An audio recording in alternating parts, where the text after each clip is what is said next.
Hamas और Israel के दरमियान शदीद लड़ाई जारी है और फ़लस्तीनी जंगजू तंजीम हमास ने इसराइल को नाक को चने चबवा दिए हैं। बड़ी बड़ी बातें करने वाले इसराइल को हमास के हाथों हर रोज़ नए नुकसान का सामना करना पड़ता है। धमकियों और कार्रवाइयों के बावजूद इसराइली फ़ौज हमास का कुछ भी बिगाड़ने में नाकाम है। अब हमास ने इसराइल के खुफिया जौहरी तंसीबात वाले शहर देमूना को भी निशाना बना के इसराइल की नींदें उड़ा दी हैं। इसराइल के सहराए नक में वाक़या देमूना शहर, जहाँ इसराइल की खुफिया हसास जौहरी तंसीबात हैं, वो भी हमास के हमलों से ना बच सका।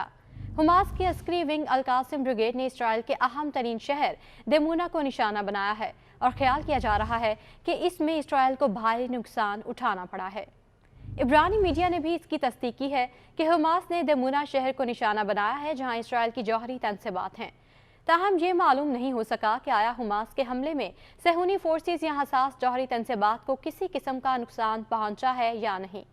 गैर मुल्की मीडिया के मुताबिक हमास ने गजा में इसराइली फौज की ज़मीनी कार्रवाई में शरीक एक फौजी ट्रक को भी तबाह कर दिया है, जबकि हिजबुल्लाह ने भी इसराइली फौजी काफिले और चेक पोस्ट को निशाना बनाया है, जिसमें इसराइल को भारी नुकसान उठाना पड़ा।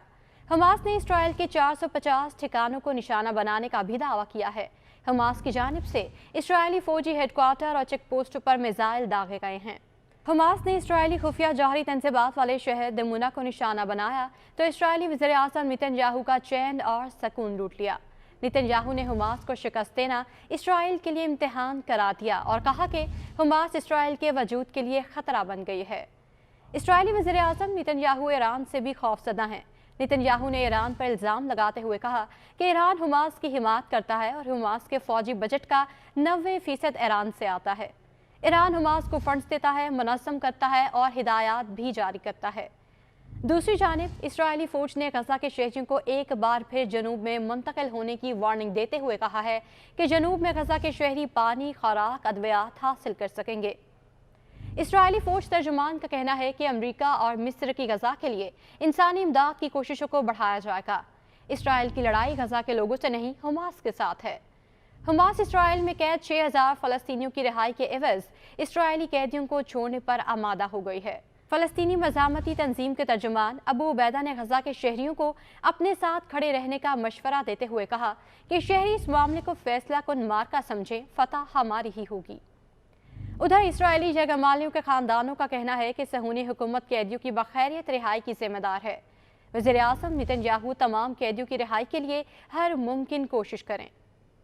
इस हवाले से हमास का कहना है कि इसराइली कार्रवाइयों के दरमियान कई जगह माली भी हलाक हो गए हैं। फ़लस्तीनी वज़ारत सेहत का कहना है कि इसराइल के गजा पर फ़ज़ाई और ज़मीनी हमलों में शहीद फ़लस्तीनियों की तादाद 9000 से ज़ायद हो चुकी है, जिसमें आधे से ज़्यादा तादाद ख़वातीन और बच्चों की है। अक़वाम मुत्तहिदा के सेक्रेटरी जनरल एंटोनियो गुतेरेस ने खबरदार किया कि गजा की पट्टी में सूरत हाल तेज़ी से ख़राब हो रही है। उन्होंने खून रेज़ी के डरावने ख्वाब को ख़त्म करने के लिए एक बार फिर जंग बंदी का मुतालबा किया है। गुतेरेस ने कहा कि शहरियों को निशाना बनाना मुकम्मल तौर पर नाकाबिले कबूल है। दुनिया हमारी निगरानी में एक इंसानी तबाही का मुशाहिदा कर रही है। 20 लाख से ज़ायद अफराद ज़िंदगी की बुनियादी ज़रूरियात, खुराक, पानी, पनाहगाह और तिब्बी ज़रूरियात से महरूम हैं।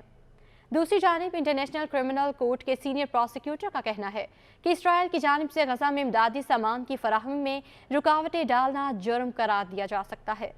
सीनियर प्रोसिक्यूटर ने खबरदार करते हुए कहा कि इसराइल को बगैर किसी ताख़ीर के गजा में शहरियों को खुराक और अद्वियात की फराहमी को यकीनी बनाना होगा। दूसरी जानिब मिस्र की रफा क्रॉसिंग से इमदादी सामान के मज़ीद 10 ट्रक गजा रवाना कर दिए गए हैं।